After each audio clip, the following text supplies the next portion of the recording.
To open the door to the RV, push in a little bit and then pull the handle, and then you can open the door. Be sure to let these steps finish moving before you step on them, okay?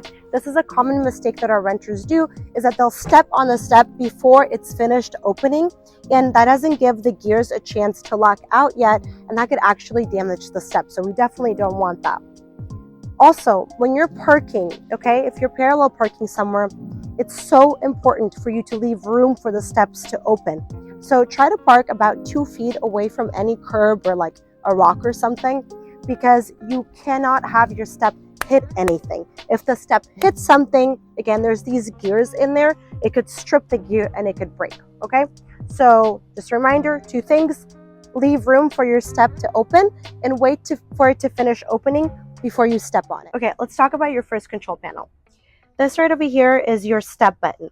When the step is in the on position, your step, that's the step right here, it follows the door. So if you close the entrance door, your step is gonna come in. If you open the door, your step is gonna come out. If you want to lock your step in the out position, you can move the switch over into the off position. Now, when I close the door, your step is going to remain out. Really important though, even if your step is in the off position, when you open the door for the first time, your step is always going to open out. So it's really, really important to leave room for that step so it doesn't hit anything and it doesn't break. If you want to move the step back into the on position, simply move this little red switch over and then press it back to on. But I actually recommend leaving it in the off position all the time, because the RV has a safety feature. So if you put the RV in drive, even if it's in the off position, your step is automatically going to come in. And then when you open the door for the first time, your step is automatically going to come out, and then it will stay out. Next, above the step, you have your coach battery. This button should always be in the on position. Coach battery is your main battery for the whole RV. So if you accidentally press it off, what's going to happen is it's going to turn off everything in the RV. It's going to turn off your refrigerator or all your lights. You won't be able to check your panels. You won't be able to start your generator. Not a big deal. But if that happens, just come on over and hit your coach battery back into the on position. Really, there's no reason for you to be touching it, but sometimes people accidentally press it, not knowing what it is. Next, you have your awning controls right here. In order for the awning to work, the handbrake needs to be properly engaged. What I mean by that is your engine has to be on, and then you can engage your handbrake. And then when you're done, make sure to turn the engine off and actually lock the car so that you don't drain the car battery. Now you can operate the awning. Your awning is only rated for 8-mile-an-hour winds. So if it's really windy, you're somewhere where it could be windy, maybe don't use your awning. Press the awning, and you don't have to hold it. You can just press it, and then your awning is gonna go ahead and open.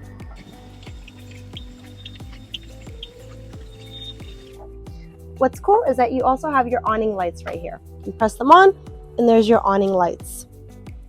To close the awning, just press in. Let's turn the awning lights off. Okay, so in order to use anything in the RV, you need to give it power. You have 2 options.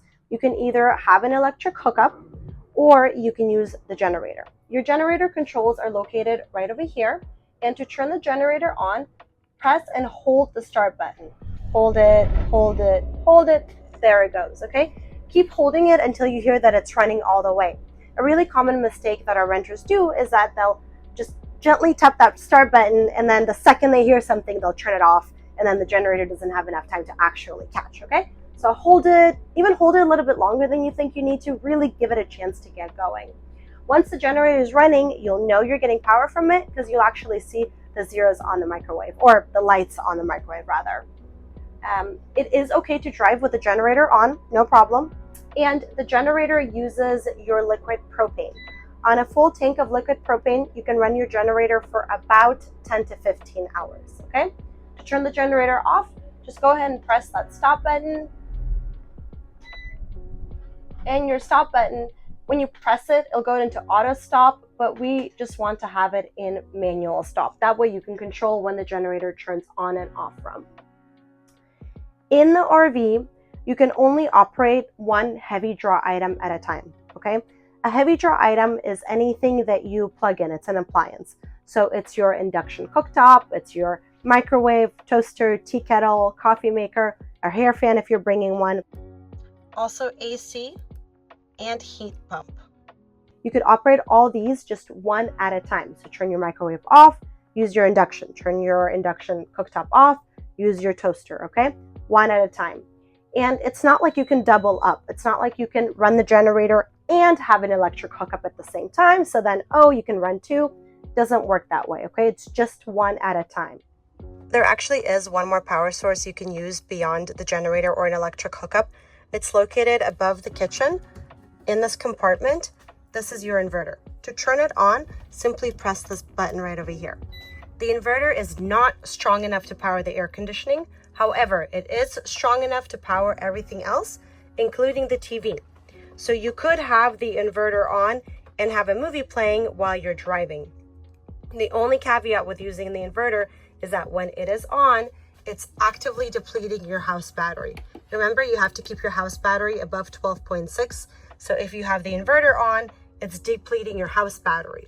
But when you have the car engine on, your house battery is actively getting recharged.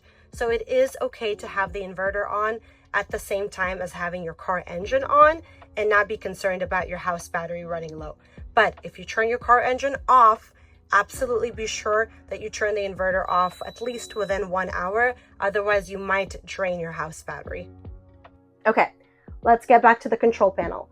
Other things we have here is your battery level. When you click on the battery level, it's going to tell you what's going on with your batteries. You have your chassis, which is your car battery, and then you have your house battery, which is your RV battery.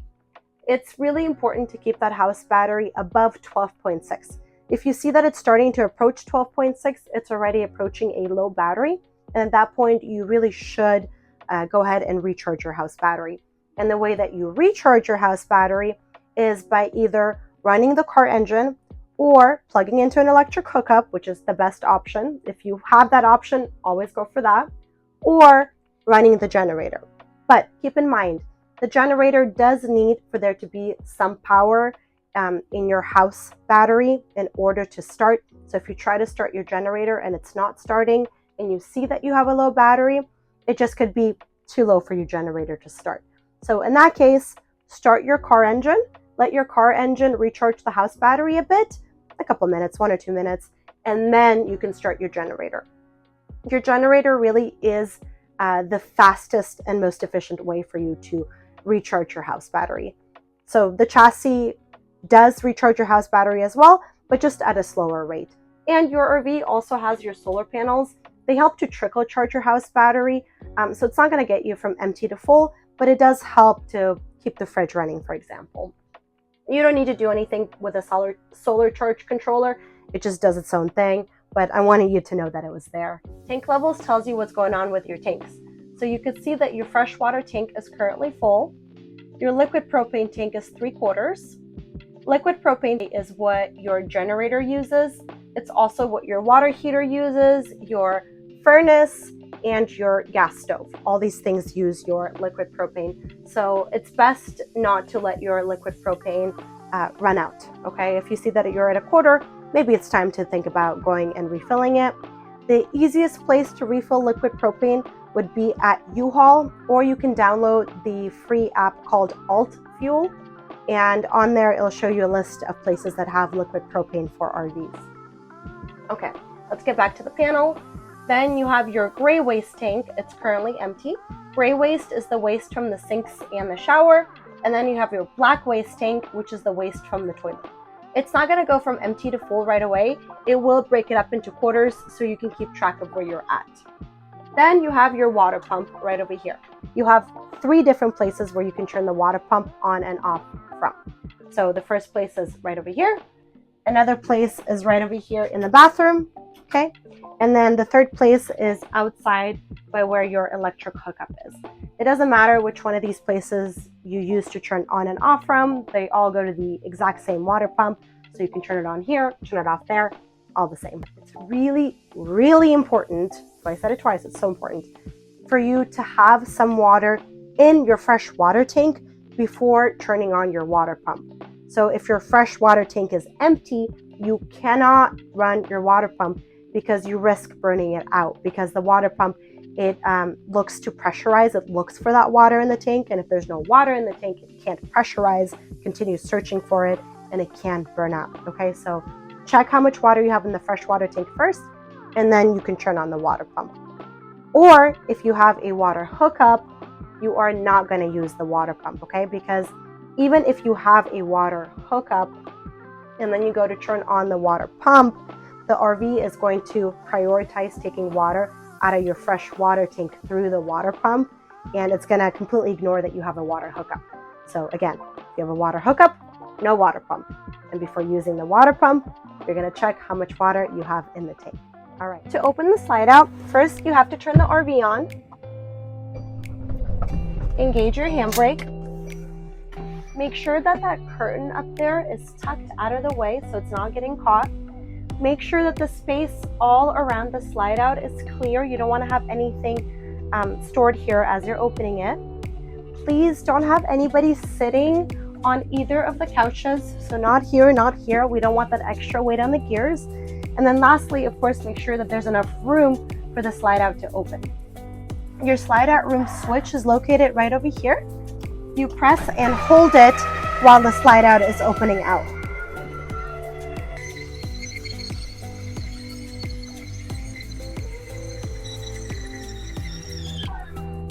Great. Once you see that it's all the way against the wall, go ahead and let go of your switch, and now we can turn the car engine off. To turn the U-shaped couch into a bed is super simple. First, we're going to remove the tabletop. There's a gear here. Turn the gear to the left to loosen it. Gently remove the tabletop. We'll put it to the side for now. Now we have to remove this pole. I like to put my foot here at the base and then gently wiggle it out. Great. Now we'll remove the cushions. I can just put them here for now. Great. It's important to lift these up a bit so that we could put the tabletop into its correct position. So put the tabletop here to the back first and then lower it. You see, because you can't just slide it in because this prevents it from coming out. So you have to put it down there first, like this, and then lower it so you don't damage this corner right here.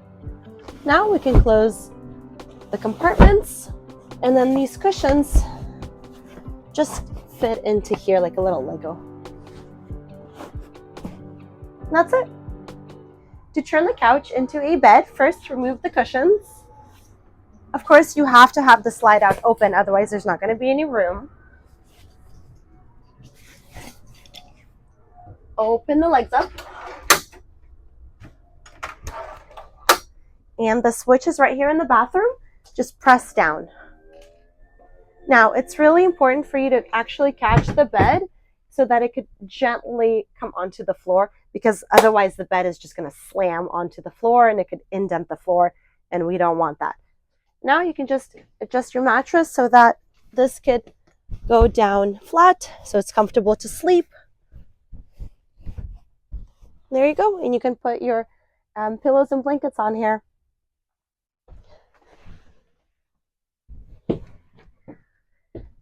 To close the bed back up, remove your pillows and blankets off of it and press the switch up.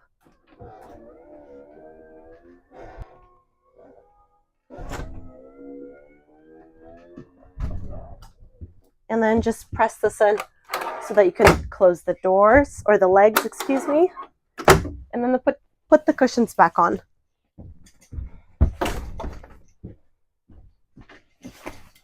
That's it. Super easy. Let's talk about the restroom. First, you have your restroom door, which is a little bit unique. Please don't just pull it. You have to actually press down to release it, and then you can close it, you see? And then when you're opening it all the way back up, make sure you push it all the way so that it can lock in, so it's not swinging all over the place as you're driving. Then you have your toilet. In order to flush the toilet, you need to either have the water pump on or have a water hookup. Before you turn on the water pump, be sure to check that you have enough water in your fresh water tank, okay?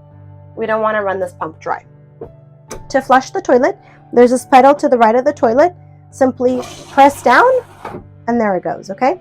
You do want to keep a little bit of water in the toilet bowl because your tank is located underneath the toilet and the water helps to insulate the tank from the outside. This is really, really important.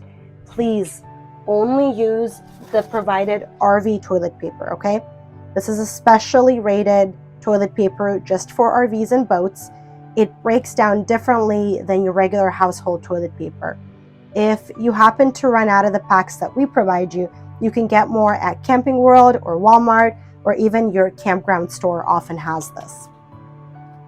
It's very important to only flush that, so don't flush regular house toilet paper, don't flush flushable wipes, and don't flush any feminine products. Only that, okay? If it gets a little bit stinky, you're welcome to flush one of these bio packs down the toilet. Just 1 cube is all you need. These are very potent and they help with odor control and they help for the waste to break down. You're also going to flush one of those down the toilet after you've emptied the whole waste tank. Then we have our shower, okay? So the shower is pretty straightforward. You just turn it on and off right here, just like a regular household shower. But what's a little bit unique about these RV showers is that on your shower hose, you have a pause button. This way you could set your temperature and then pause your water flow so you can shampoo your hair or do whatever you need to do. And then you can unpause it to resume water flow. And then you can turn your water flow off. This just helps with water conservation. It's really cool. The RV shower doubles as a closet. So you have this little coat hanger right here. You could remove it when you're showering, and then if you'd like, you can put it back on so that you could hang your towels on it to dry or whatnot. And then your shower door, you go like this, and then to open it, you just press in and go. To open your shades, rather to close your shades, just like a regular house blinds. And then like this. When you're driving, we definitely recommend having it up though. Oops. So that way they're not banging all over the place. We don't want that. So to turn the gas stove on, press down and turn. And then to turn it off, make sure to go all the way. To turn the stove on, press power. And then you have 2 different modes. You can select heat, which is already a preset temperature mode. Or you can hit temperature and then you can actually select what temperature you want it to be. And you could use the timer just by clicking time and then selecting how long you wish for it to cook. That's it. To open the refrigerator, it's important not just to pull it because then you can break it, okay? You have to press the button and then pull. It's designed this way so that the fridge doesn't swing open with all your produce in it while you're driving. So again, press the button and then pull it. Let me show you how to do an electric hookup at your campsite if you've got one. Now, in this compartment, in this little bag, we have any and all adapters you could possibly need. So we have an extra 25-foot extension cord, and then we have a regular 110, and then we have a 50 amp adapter. Most campsites are 30 amps directly, and the RV is 30 amps. So most likely you won't actually need anything out of here, but at least now you know where you've got your adapters if you do need it. Your electric hookup cord is located on the driver's side all the way in the last compartment. You can swivel this little door down so that we can run our hose through here. Now, if your little door is not swiveling down, this little red thing is probably just keeping it locked. So then you can just open it and then you can swivel it down. All right, gently remove your cord. Make sure it's not pulling on anything or getting stuck on anything. Okay, great. Run your cord through here and then you can close the compartment. And you do want to close the compartment because that actually leads to the inside of the RV and we don't want little animals getting in there. All right, we've got our cord. This is your electric box at the campsite. So see, this one's a 50 amp, but that's not what we're gonna use. We're gonna use the 30 amp. And you can just plug directly in, but be careful. A lot of electric boxes have these switches, and you do have to flip it on in order to get power. We know we don't need to flip this one on because it says 50 on it. So we're not using 50, we're using 30. So this is the one for us. You flip it on, and now we can check whether or not we're getting power by checking for the light on the microwave. Here's how to attach the fresh water hookup on the Model D. First, let's grab the water hose. It's located in that white bin on the driver's side. The hose is going to be attached to itself, so go ahead and just detach it. This part attaches to your water spigot.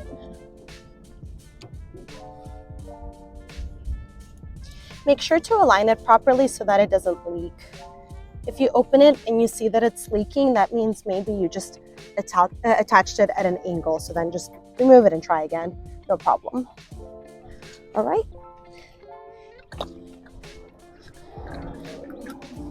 And then you're gonna run the other part of the hose through right over here. There's this little compartment that you can open, and then run the hose through here and then into the star, and then attach it right over here. You see how I'm twisting the star to the left? And that's how you tighten it. And there you go. Now we can open the water spigot.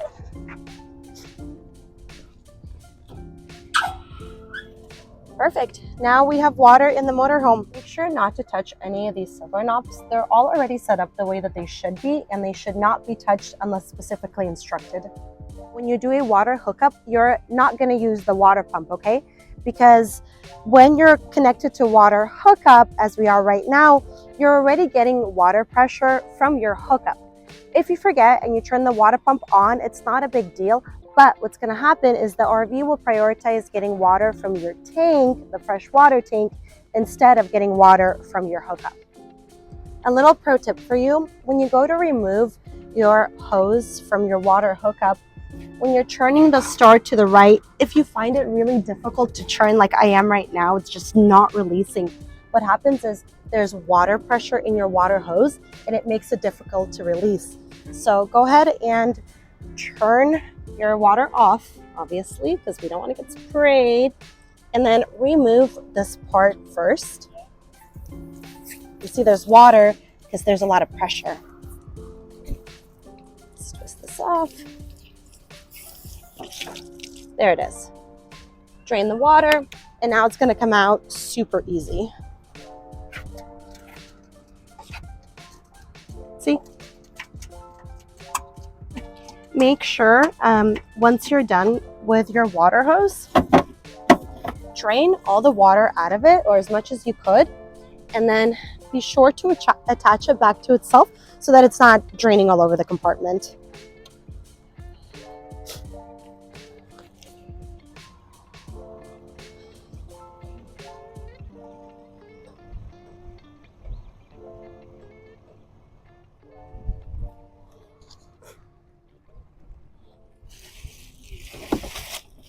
To refill the fresh water tank in the Model D, you're going to need your keys to open the water inlet, which is right over here.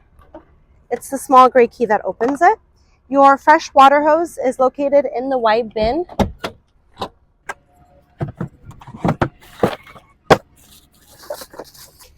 Go ahead and detach the hose from itself. This part attaches to your water source. Make sure to attach it on there tightly and correctly so that it doesn't spill. If it spills a little bit though, it's not a big deal. Great. It's actually a good idea to let the water run through the water hose just a little bit first, just in case there's any debris in the water hose, so it can come out and not go into the tank. All right, we're gonna put the water hose into the inlet, and then open the water. And you can either hold it or you can leave it in a way so that it doesn't pop out. Let's remove our key. And now we just wait for it to literally start overflowing, and that's how we know it's full. So that's how you know that it's full. Move this.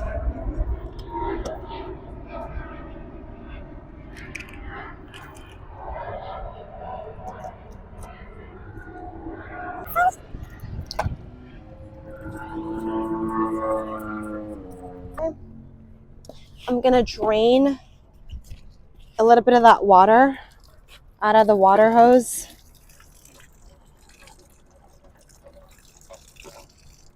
And this is just so it's not spilling all over the bin, all over the compartment. And then this is important. Be sure to attach the water hose back to itself, again, so that it's not spilling. Great. And then we'll put it back in the bag, back in the bin, and we're done.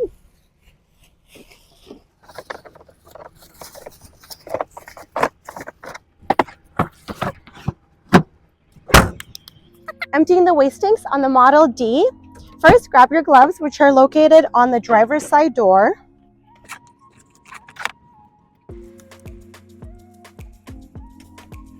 The sewer hose is located in the second compartment on the driver's side, in the white bin. So this is our freshwater hose, and this right over here is the sewer hose.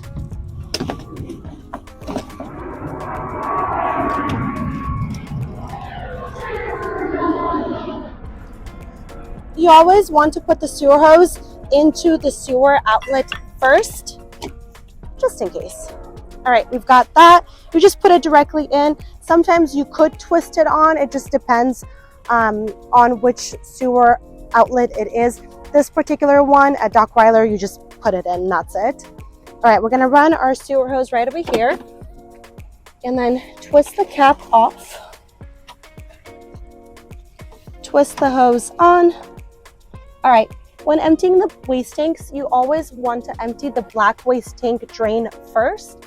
To do that, it's right over here. Just go ahead and pull the black waste tank drain lever. Don't twist it or anything, just pull straight out. It's gonna empty. It will probably take a couple minutes to empty. You don't need to do anything. You can go for a walk and then come back. And then you can close the black waste tank drain. Just push in. Sometimes it could be a little bit stiff to push in. That's perfectly normal. And then after the black waste tank, we're gonna drain the gray waste tank. The black is the waste from your toilet, and the gray waste tank is the waste from your sinks and shower. And again, we're just gonna pull straight on. Don't twist or anything, just pull, let it empty. It'll take a couple minutes. And once that's done, go ahead and close the tank. Just push that lever straight in. If you're doing a sewer hookup, so if you're camping here for a couple of nights, for example, you're welcome to just leave the sewer hose attached. Do keep your tanks closed until it's actually time to empty them, because you do want that pressure to build up. But I am now done emptying my waste tanks. I'm gonna go ahead and remove the sewer hose. Okay, close the cap. Awesome. And let's go ahead and rinse the sewer hose before putting it back.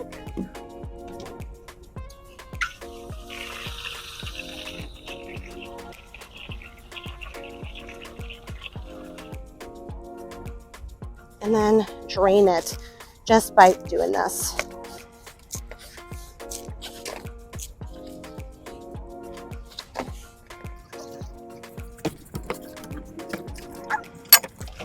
All right, let's put it back in the bag and we're done. Flush one of these bio packs down the toilet. Just 1 cube is all you need. These are very potent and they help with odor control, and they help for the waste to break down.